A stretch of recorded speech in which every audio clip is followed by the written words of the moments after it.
Well, no sooner did I drop my long germinating treatise about the need to reject modern superheroes and embrace classical pulp heroism than DC Comics provided the exclamation point at the end of my ranty run-on sentence. The Superman Sausage Fest has commenced. Kal-El's super progeny and current serving Superman, I guess, has revealed that his true kryptonite is cock. Without further interruption, let's celebrate and suck some dick. At least assuming the sentient side shave he's macking with over here even has a cock. Look, gang, I don't know if it's a dude, I don't know if it's a broad, but if I know anything about current year, there's a 9 in 10 chance its name is Dylan. Putting aside crass biological concerns like how Lois Lane's womb even survived Clark Kent's super spunk, am I the only one who's asking who the hell this pompadour coiffed cunt even is? Look, I had to read up on this Aspie over at IGN just to learn his fucking name. John Kent, for the record, which is deeply appropriate. That does sound like the name of someone who would be featured shirtless on a fucking fireman's calendar. Artist John Timms, whose characters are at least 80% abdomen, says it's a pretty big deal doing this with John Kent as Superman, and boy do I ever agree, Slick. As soon as I heard this news, all I could think was big fucking deal. Look, I'll be blunt.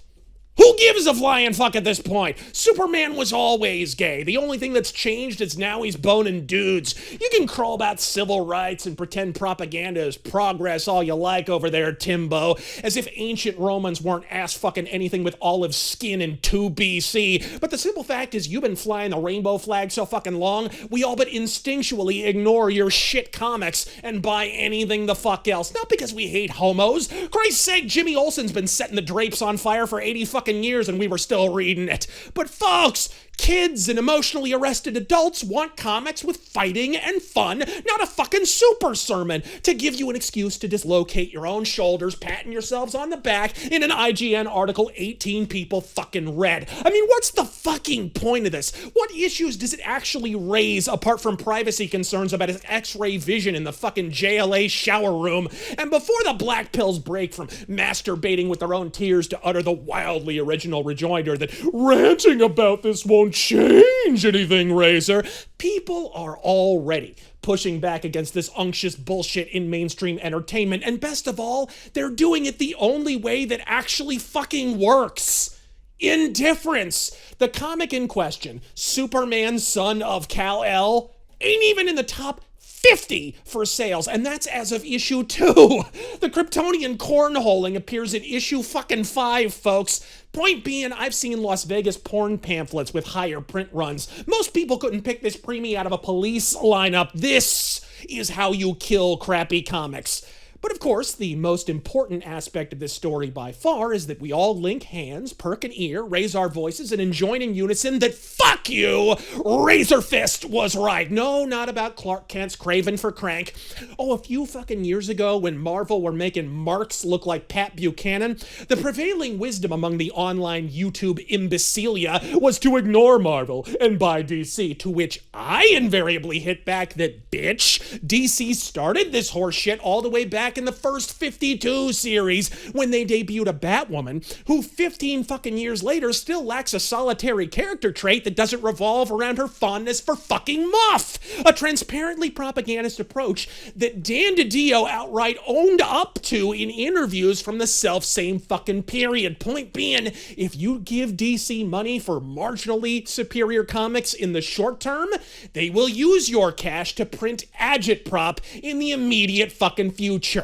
Cause bitch, DC started this shit fire to fucking begin with. I took plenty of fire from the fuckwits who somehow still find soup bats the faintest bit entertaining at the time, which is often an indication that I am irrefutably, undeniably, furiously fucking right. Now remember, you habitually mistaken DC filleting fuckwits, I take my apologies in specie rather than Biden-flated fucking legal tender. That address is Razor Force Incorporated, 1776 Bitches Get the Backhand Boulevard. And speaking of bitches, if one thing has characterized the last year and change in honestly, even longer.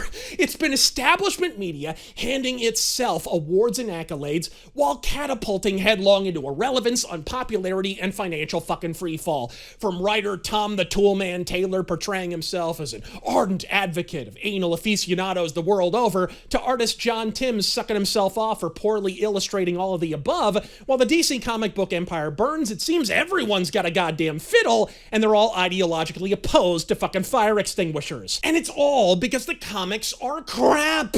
Rather than sincere acts of untrammeled heroism and overcoming all odds, we're now languishing in pedestrian pee-pee politics. Take it from Frank Miller, a man who pushed the graphic content further than almost anyone in the superhero comics field. It's not bad because he's blowing dudes.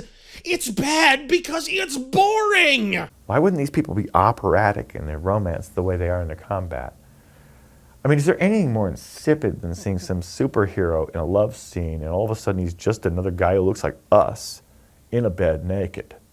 Putting the blatant boiling frog strategy aside here, isn't a bisexual Superman's most unpardonable affront that it's simply fucking insipid? Why do we even know who he wants to fuck? He has super strength and laser vision, you vacuous fucking dolts. I mean, look at this shit. What do they pay you in pastels? It's like the fill-in artist on a fucking Yowie. Either way, no better time to reject modernity and embrace pulp, because while the public at large shrugs, the media produces pablum and puff pieces about what a triumph and watershed it is for a character to choose a different fucking hole, I, for one, find it personally offensive. I mean, imagine making this big a deal out of DC turning Bizarro straight.